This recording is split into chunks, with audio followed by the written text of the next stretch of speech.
You know that feeling when you walk into a room and within seconds you have already read it. Who is confident and who is performing confidence? Who is in charge and who wants to be? What the tension is and where it is coming from? You did not try to do that. It just happened. It always happens. Your mind is always running in the background, scanning everything. In conversations, you are already 3 steps ahead.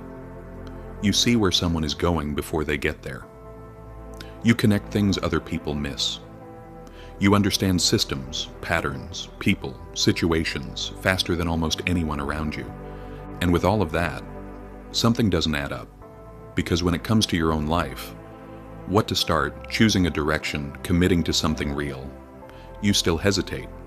Because the results never match the mind, the money, the progress, the life you imagined. It never came the way it should have. Not because you are not good enough. You are better than most people who are earning more than you. You know that. And that is exactly what makes it so confusing. Something is quietly working against you. And it is not what you think. You know that feeling when you start something new. A business idea, a project, a plan that finally feels right. And for a few days everything is alive. You are thinking about it in the shower. You are making notes at midnight. You feel like something is finally about to change. And then somewhere it gets heavy. You start thinking more, questioning more, trying to make it right before it even exists. What if the idea is wrong? What if the timing is off? What if there is a better angle you have not found yet? The thing that gave you energy starts to drain you. The excitement fades, the work becomes complicated, progress feels slow, and then quietly, almost without noticing, a new idea appears. And that feeling comes back, that alive feeling, that everything is possible again feeling. So you follow it. You tell yourself the first idea was not right. This one is better. This one makes more sense, and for a few days everything is alive again, until it is not. And this has happened more than once, more than twice. If you are honest, it has happened so many times that starting itself has become the thing you are good at. What you don't see in that moment is this. The moment a new idea hits, your brain releases dopamine, not because you achieved something, but because you might. And that feeling, that rush of a fresh beginning, is almost chemically identical to the feeling of actually winning. Your brain cannot tell the difference. So slowly, without realizing it, you stop chasing the result. You start chasing the feeling. And the feeling only lives at the beginning. So every time the work gets hard, your brain does not push you through it. It hands you a new idea, and you follow it. Because it feels like momentum, but it is not momentum. It is escape dressed as inspiration. The moment you feel that rush of a new idea arriving while something unfinished sits behind you, stop. Ask yourself, am I moving forward, or am I just feeling like I am? Because from the inside, those two things are identical. And only one of them is real.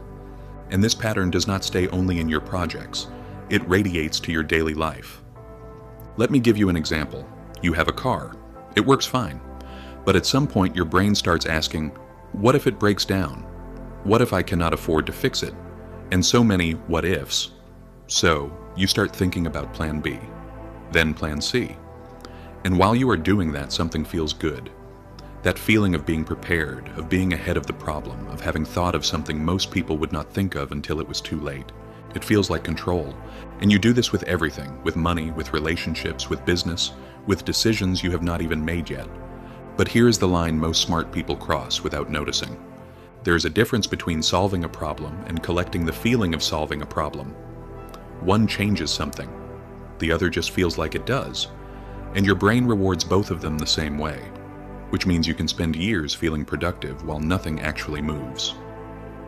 Ask yourself honestly, how much of your planning is preparation, and how much of it is just a way to feel in control when reality feels uncertain?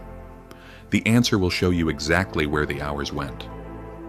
You are not lazy, you think more than most, but the results don't match. And that gap between how hard you are thinking and how little is getting built has been there for a long time. You have tried to fix it.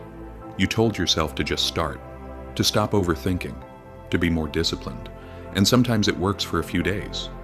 But the pattern always comes back, because you have been treating the symptom.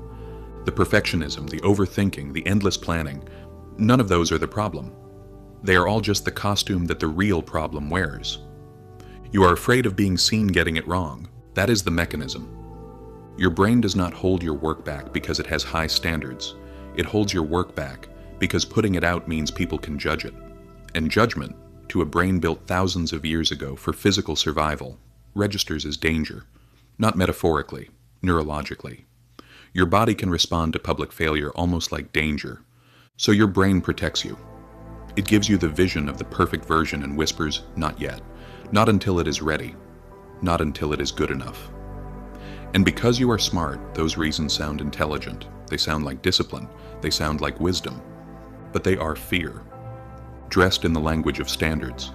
And the smarter you are, the more convincing that disguise becomes, which is exactly why the smartest people are often the most stuck. As long as the idea lives in your head, it is safe. Nobody can reject it. Nobody can ignore it. Nobody can prove it does not work. But the moment you put it into the world, the fantasy has to meet reality. And reality is dangerous to the ego. So your brain keeps you inside the preparation, and you call it being careful, but if you never fully start, you never fully fail. And that protects your identity while it destroys your progress. Now look at that fast mind differently. The ability to see the gap, to spot the flaw, to find the better version, that was never the problem. Fear borrowed that ability and pointed it at the wrong moment.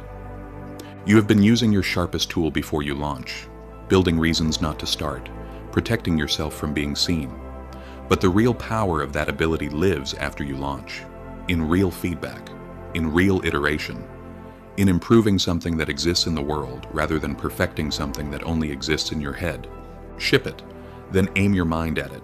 The people who built what you want to build are not people who stopped seeing the flaws. They are people who learned to use that vision after the starting line, not before it. Imperfect and visible will always beat perfect and invisible, not because imperfection is good, but because invisible builds nothing. You have the engine. Now take control of where it goes. Stop building reasons. Start building something real,